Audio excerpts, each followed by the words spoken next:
Assalamualaikum warahmatullahi wabarakatuh. Saya Selvi Alivia. Di sini saya akan menjelaskan tentang pengembangan kurikulum pendidikan Islam di sekolah. Yang pertama, saya akan menjelaskan tentang pengertian dari kurikulum.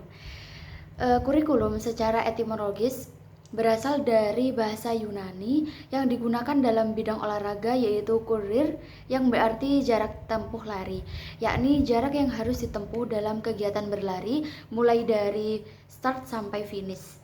Jarak yang harus ditempuh tersebut kemudian diubah menjadi program sekolah dan semua orang yang terlibat di dalamnya. Sedangkan secara terminologis, istilah kurikulum adalah sejumlah mata pelajaran yang harus ditempuh atau diselesaikan peserta didik di sekolah untuk memperoleh ijazah. Menurut Asep Saifuddin, beliau berpendapat bahwa kurikulum merupakan seperangkat rencana dan pengaturan pendidikan atau pembelajaran dan hasil pendidikan yang harus dicapai oleh siswa, kegiatan belajar mengajar, dan pemberdayaan sumber daya pendidikan dalam pengembangan kurikulum itu sendiri. Sedangkan menurut El-Mulyasa, beliau juga mengatakan bahwa kurikulum adalah seperangkat rencana dan pengaturan mengenai tujuan, kompetensi dasar, materi standar, dan hasil belajar serta cara yang digunakan sebagai pedoman penyelenggaraan kegiatan pembelajaran untuk mencapai hasil kompetensi dasar dan tujuan pendidikan. Dari beberapa pendapat dapat disimpulkan bahwasanya kurikulum merupakan seperangkat kegiatan pembelajaran yang mempunyai peranan penting dalam dunia pendidikan sebagai landasan untuk mencapai sebuah tujuan pendidikan yang diinginkan. Yang kedua yaitu pengembangan kurikulum pendidikan Islam. Pendidikan Islam adalah upaya sadar dan terencana dalam menyiapkan peserta didik untuk mengenal, memahami, menghayati hingga mengimani, bertakwa, berakhlak mulia, dan mengamalkan ajaran agama Islam dari sumber utamanya yakni Al-Quran dan Hadis melalui kegiatan bimbingan, pengajaran, latihan, serta penggunaan pengalaman. Pengembangan kurikulum pendidikan Islam sebenarnya tidak jauh berbeda dengan kurikulum secara umum. Perbedaannya hanya terletak pada sumber pembelajarannya saja, sebagaimana yang diutarakan oleh Abdul Majid dalam bukunya Pembelajaran Agama Islam Berbasis Kompetensi, mengatakan bahwa kurikulum pendidikan agama Islam adalah rumusan tentang tujuan, materi, metode, dan evaluasi pendidikan yang bersumber pada ajaran agama Islam.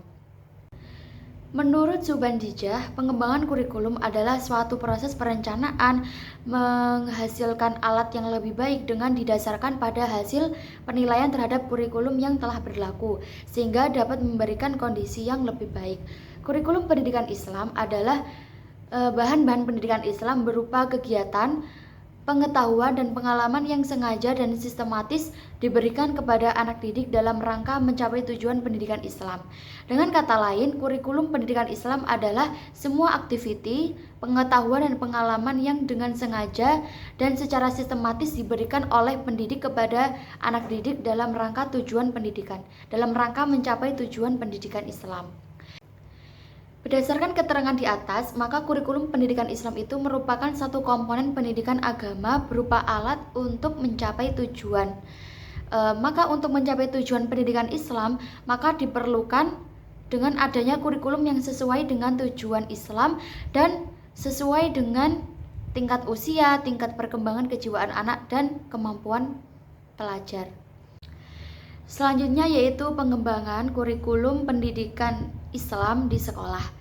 Pembelajaran pendidikan Islam di sekolah itu sendiri tidak begitu mendalam sebagaimana di madrasah yang mempelajari satu persatu dari mata pelajaran, misalnya akidah, akhlak, fikih, dan lain sebagainya.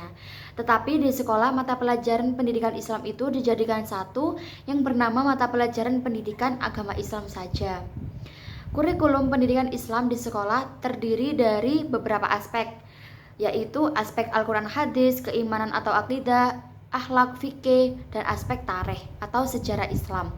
Meskipun masing-masing aspek ini memiliki keterkaitan atau saling berkaitan, tetapi jika dilihat dari secara teoritis, masing-masing memiliki ciri-ciri tersendiri. Aspek Al-Quran hadis menekankan kepada kemampuan baca tulis yang baik dan benar, memahami makna secara tekstual, serta mengamalkan kandungannya dalam kehidupan sehari-hari. Sedangkan aspek akidah menekankan kepada kemampuan memahami dan mempertahankan keyakinan atau keimanan yang benar, serta menghayati dan mengamalkan nilai-nilai Asmaul Husna. Aspek akhlak menekankan kepada pembiasaan untuk melaksanakan akhlak terpuji dan menjauhi akhlak tercela dalam kehidupan sehari-hari. Aspek fikih menekankan pada kemampuan cara melaksanakan ibadah dan muamalah yang benar dan baik. Sedangkan aspek tarikh atau sejarah menekankan pada mengambil ibrah atau peristiwa-peristiwa bersejarah dalam masyarakat Islam, meneladani tokoh-tokoh berprestasi dan mengaitkan dengan fenomena-fenomena sosial, budaya, politik, ekonomi, iptek, dan lain-lain untuk mengembangkan kebudayaan dan peradaban Islam.